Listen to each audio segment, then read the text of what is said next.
Okay, so I gave that a minute of thought, and I've decided I'm going to attempt to operate the radio as it is.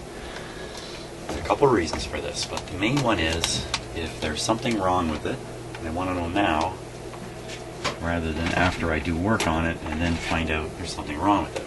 That's not going to be good for me. If there's something wrong with it, and we start it up, it doesn't work, I then change these parts, and then it works, hey, that would be great. If I don't start it up, change the parts, and the radio works, I'll never realize that one of these was a culprit of some sort. And since one of the main things I'm doing is exploring and learning, I have to take advantage of these opportunities. Frankly, fixing the radio is a secondary matter. Not really, but learning is a big part of why I do this. It's a big part of the fun factor for me. So let's do that. Let's turn this guy on. We'll see what happens. Okay. Set this back here. Trying not to strain these speaker wires too much. I mean, they're only good for so many fluxations, and then they're not any good.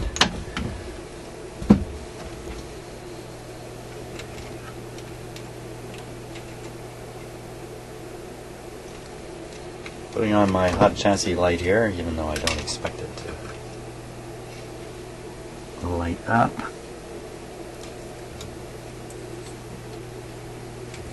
There.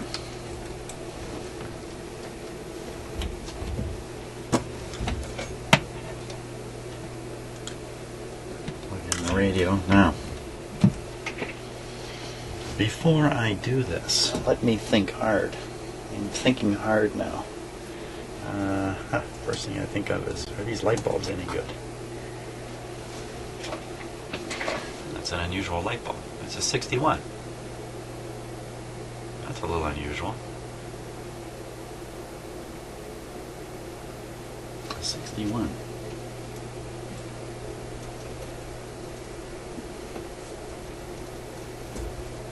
Oh, I don't want that to break in my fingers here.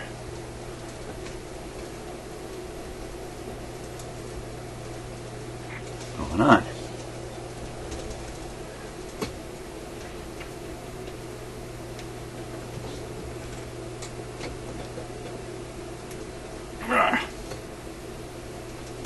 This light doesn't want to come out.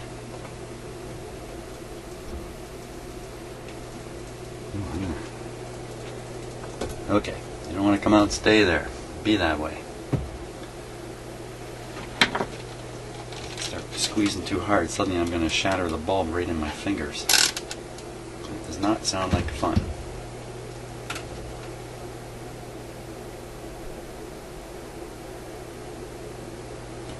Well, this bulb's good, even though it's not beeping on my meter. Oh, wait a sec. Yeah, it's showing good.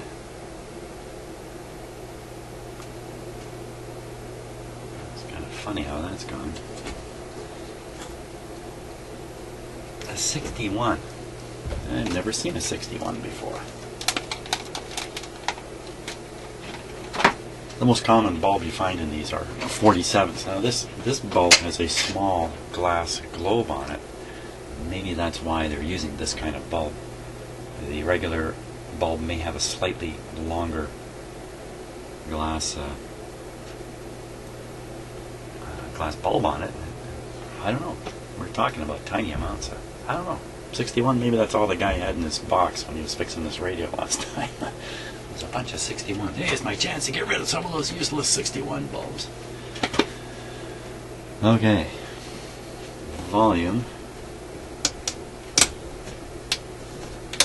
This would be volume. This is probably tone in steps. No, if I remember right, it was radio, radio, phono, phono. So, and these would be tone. Phono high, phono low, radio high, radio low, something like that. So we have it over on radio. The band switch, pretty easy to turn by hand even. So it's set all the way this way. It's probably set to the AM band. Antenna wires are all connected. Okay, I think we're ready. So we're going to bring it on with restricted power. Keep your eye on this light bulb. If the light bulb glows really bright, then we know there's a short in the set. But what I would expect is the bulb comes on bright for a moment, dulls down, then brightens up a bit. Now we are starting this with the speaker plugged in, so we're going to starting up the whole radio in effect, because I've left the field coil in the power supply circuit, so high voltage power will get right through the radio. Alright, we ready? Then so, okay, so the set is switched on, volume down. Here we go. Okay, that light works too. Okay, everything's going just fine. We're going hunky-dory here. Where do I dig these words up from? Hunky-dory.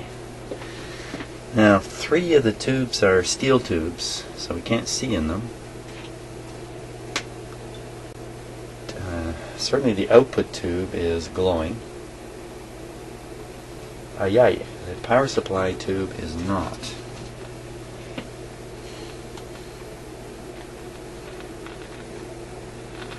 Sound's coming from the speaker. How can this be? Well, I'm pretty darn sure there's no glow in the rectifier tube. I don't like this. Here, have a look.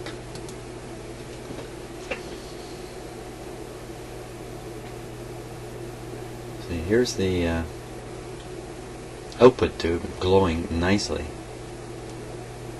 No glow in the rectifier tube. I don't like it. Okay, let's shut off the power.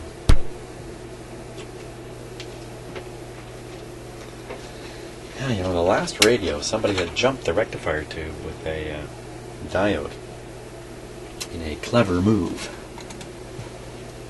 Don't think that's the case in this one, though. So we heard a little bit come out of the speaker, not exactly sure where that comes from. Hey, this rectifier tube's warm. What's going on here?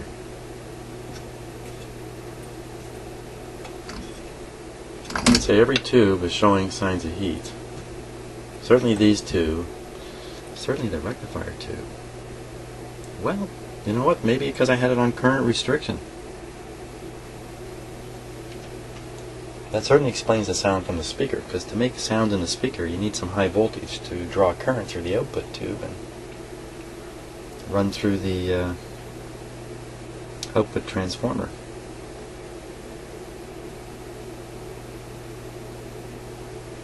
Okay, let's fire it up again. And there. Here we go. Everything is safe. Well, if it's not safe, we'll know soon enough. Hey, this time they're glowing. What the heck's going on here? What the heck is going on?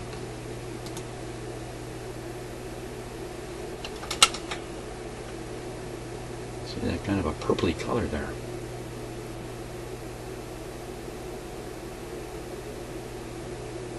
Well, why couldn't I see that before? Okay, we'll just have to write it down to I didn't see it before. The radio seems to be operating okay, no funny sounds, no smoke. Power is around 70% of line voltage and holding there. So what that's going to be, around 75 volts or so on the set. Let's see what we can hear already.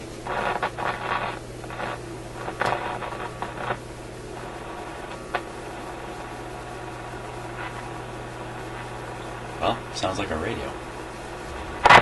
Ooh.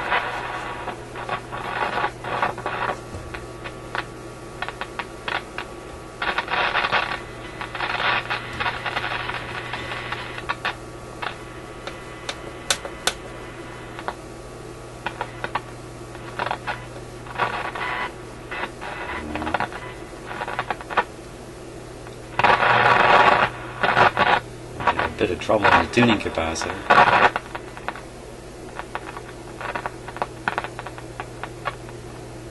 This thing gets really stiff here.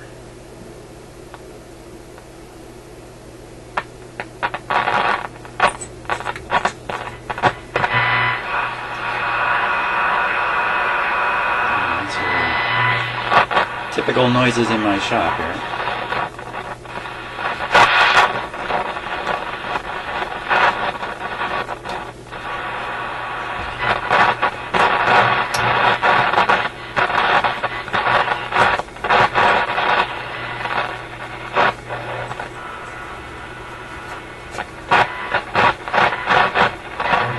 I'll have to fiddle with the tuning capacitor a bit, see if we can't clean it up.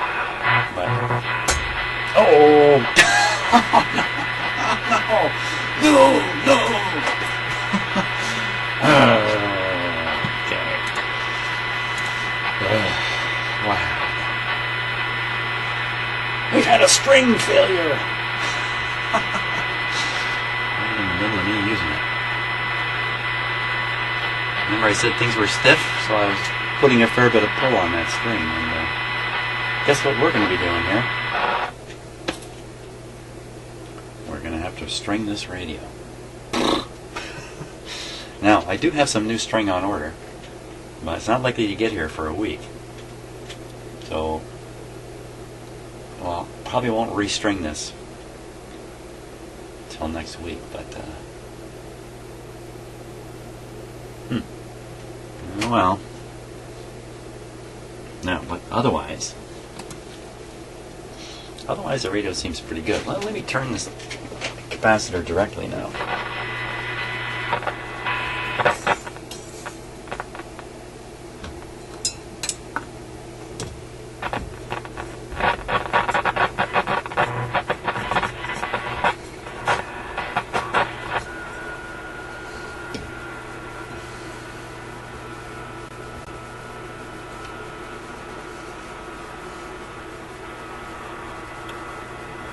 Something doesn't look in too good a lineup, or alignment here. Mechanical alignment doesn't look right.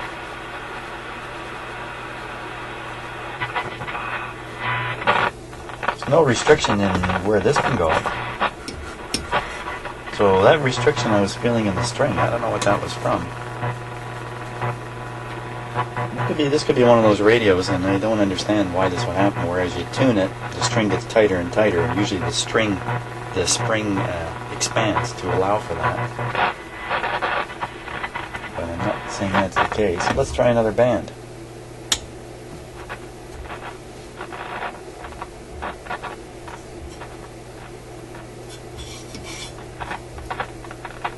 Just hearing dirt. We're hearing the dirt. Of course, I don't have any antenna on this, so I shouldn't expect too much out of it.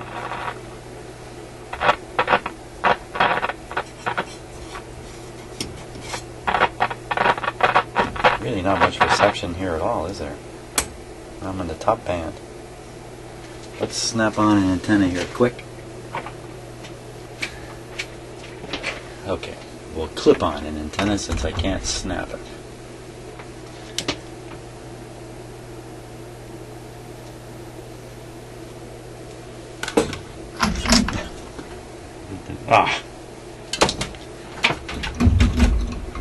My lead idea here is not very good. I have to expose new wire regularly. Where's my clip lead? Okay.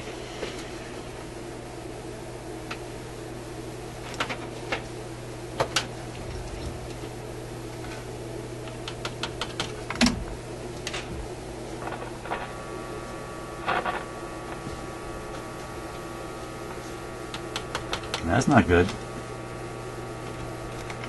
It doesn't seem to matter if I hook up the antenna or not.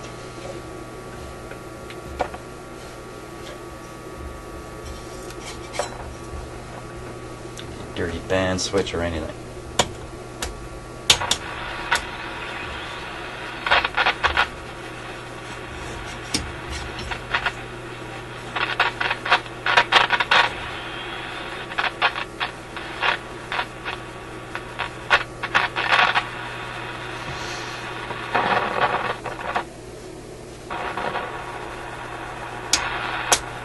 Definitely tone control.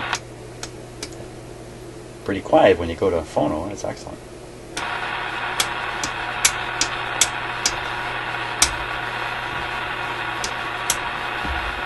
Where'd the tone control go?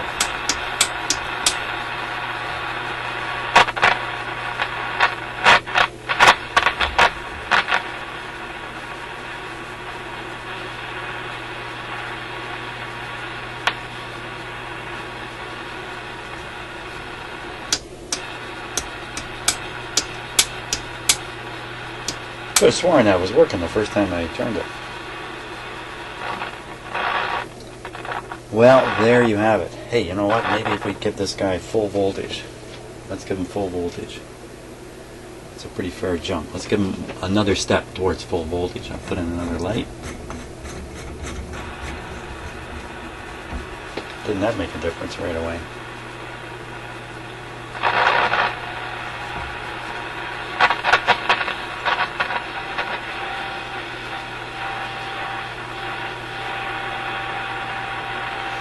We're up around the 85% of line voltage, so around the 100 volt mark now, maybe 95 to 100 volts. Could have been the B plus was too low to operate some of the front end tubes, or for the oscillator to oscillate. Let's go up to the high band again. Well, there's something there.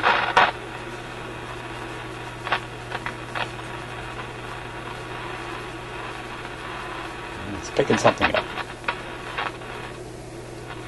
Definite shorts or something like that in the capacitor, where it goes quiet.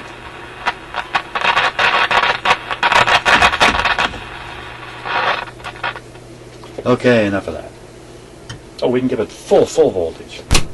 Wow!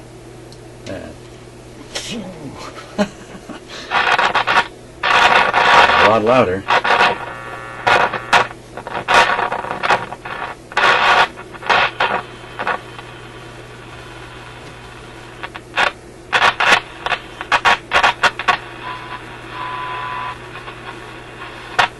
So it's receiving something.